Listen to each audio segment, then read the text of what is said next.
Assalamu alaikum wa rahmatullahi wa barakatuh.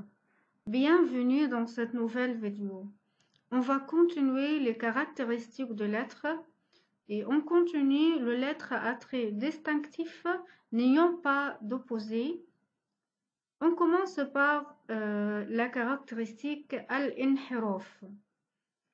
Dans la langue arabe, al-inhiraf signifie la déviation. C'est la déviation du son de lettres de leur point d'articulation d'origine. Cela concerne les deux lettres ra et lam. Ces deux lettres sont très proches. Techniquement, en prononçant ces lettres, on a tendance à s'écarter de leur makhraj pour déborder sur le makhraj de la lettre suivante. Il s'agit d'une caractéristique forte.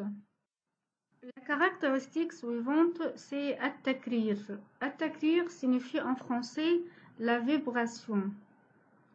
C'est la vibration de l'extrémité de la langue lors de la prononciation de la lettre ra. Alors cette caractéristique concerne seulement la lettre ra. Techniquement, c'est le fait de faire vibrer le pouls de la langue lors de la prononciation de la lettre, dû au roulement de la langue. Cette caractéristique est apprise afin de ne pas être appliquée avec exagération, car ceci est une faute de prononciation. Par exemple, quand on prononce le mot Ar-Rahman, on fait at-takrir sans exagération. Voilà, Ar-Rahman. On ne doit pas exagérer quand on prononce la lettre Ra. On ne doit pas prononcer la lettre Ra comme ça. Ar-Rahman. Non, c'est une faute. C'est une exagération et c'est une faute.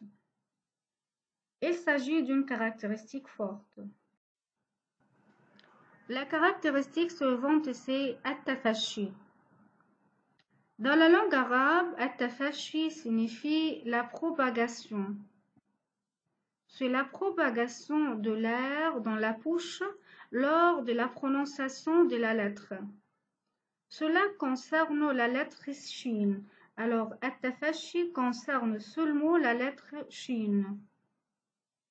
Techniquement, c'est une propagation ou une diffusion de souffle dans la bouche lors de la prononciation de la lettre shin. Quand on prononce la lettre shin, il y a une propagation de l'air dans la bouche, comme par exemple ash-shaytan. Voilà, quand on prononce la lettre shin, il y a une propagation de l'air dans la bouche. Il s'agit d'une caractéristique forte. La caractéristique suivante, c'est al-istitala. Dans la langue arabe, al-istitala signifie l'allongement. C'est l'allongement du son lors de la prononciation de la lettre dad. Alors, al-istitala concerne seulement la lettre dad.